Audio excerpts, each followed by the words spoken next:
thank you for being with me. We're here with Dane DeHaan and Luc Besson. Apologies, sorry. We're here for Valerian, the city of 1,000 planets. There are a lot of people at Comic-Con that are really excited about you going back to the whole epic space storytelling. How do you feel, and what was it about Valerian that made you want to go back to space? So first, thanks to them, because it's honestly helped me. During the entire shooting, I tried to post a couple of pictures, and I feel so much the people like helping me. So thanks to them, they're very sweet, and it helps honestly, because this film was tough to do. There's more than 2,700 shots with special effects, so it's very complicated.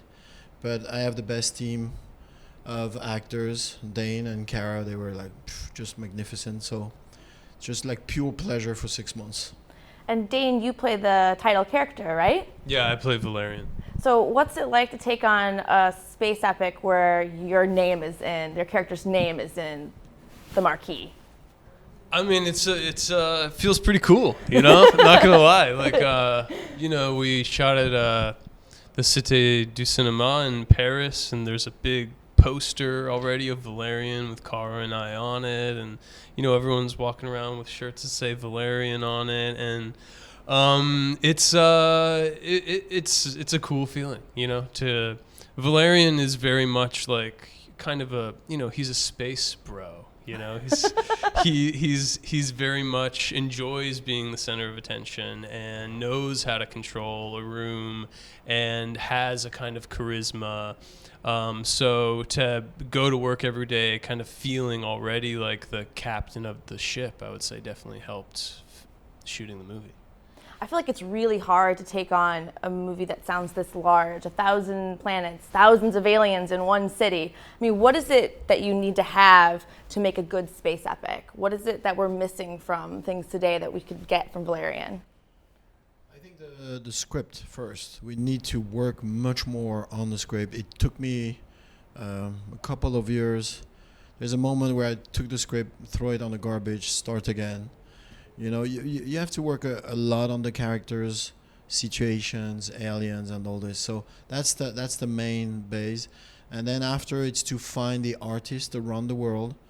We really went for years all around the world, like from Brazil to China to everywhere, to find the best weird guy who are totally nuts, who create worlds and aliens, and we work with them for many years. So you have to be careful and take your time and picked up. It's almost like for wine, to make a good wine, or you need time and care, in fact.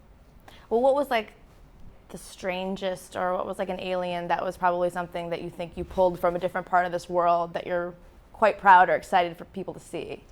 These guys who make the designs, sometimes they come with aliens that I was like blown away. I was like, whoa, I will never thought about that.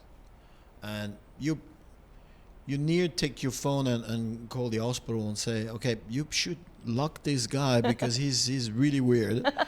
But you cannot be too weird. You cannot take like hundreds of them like this. But in the film, there's like 2 or 3 you will really see the alien and say, oh my God, I've never even imagined this kind of alien. Okay, and, cool. and I love that. I was very surprised. I guess you have to surround yourself by bigger talent than you, so they make your work better. So I was not afraid to take the better than me to help me. Right. Dane, the world of space and film is kind of populated by a lot of really gallivant heroes. I'm like, you said he was a space bro, but like, where does he fall in the realm of like a Chris Pratt in Guardians of the Galaxy or a Han Solo in Star Wars? Specifically, very nerdy question. I mean, I think Valerian, he's really a confident dude. Okay. He thinks he can get the job done, and he's very confident in himself, but probably more confident than he even should be. And that's where Laureline comes into us. Like, Laureline plays a huge role in the film. It's Laureline helps save the universe just as much as Valerian does. And Valerian would be nothing without Laureline. So although you have a seemingly strong hero of the movie, he would be nothing without Laureline by his side. And I think there's an extreme amount of luck that goes into to Valerian's success rate as well. So I think there's almost this, he's extremely confident, but he's also, kind of like Luc was saying, would be nothing without the people around him. And I guess my final question is, Luc, you're so known for colorful worlds and costumes. I mean, Dane, was there a particular costume or moment that you couldn't believe that you could describe to us that he created, and how much of it was practical? Well, I was in front of a blue screen every day, pretty much. The costumes were practical most of the time. Okay, not all the There were time. times when they weren't practical. But, the first time we put on our suits, like our actual kind of like battle gear, I guess you could call it, it's a really cool feeling. And those suits are cool, and they light up, and they're just like they make you feel incredibly badass. And, there were a lot of times throughout this process that I pinched myself because I couldn't really believe it was happening. But that, costume-wise, trying on that suit was definitely the coolest. The funny thing is, the first day they got the suit, Kara and him, they were walking like this.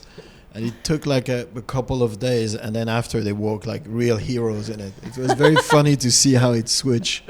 Were you nervous, like they can't be walking like this? No. I knew that it will come, but after a few days, they were like, they wear the suit like a jean. It was very, very interesting. Well, thank you guys so much for your time, and I hope you have a great Comic-Con. Thanks. Thank Appreciate you it. so much.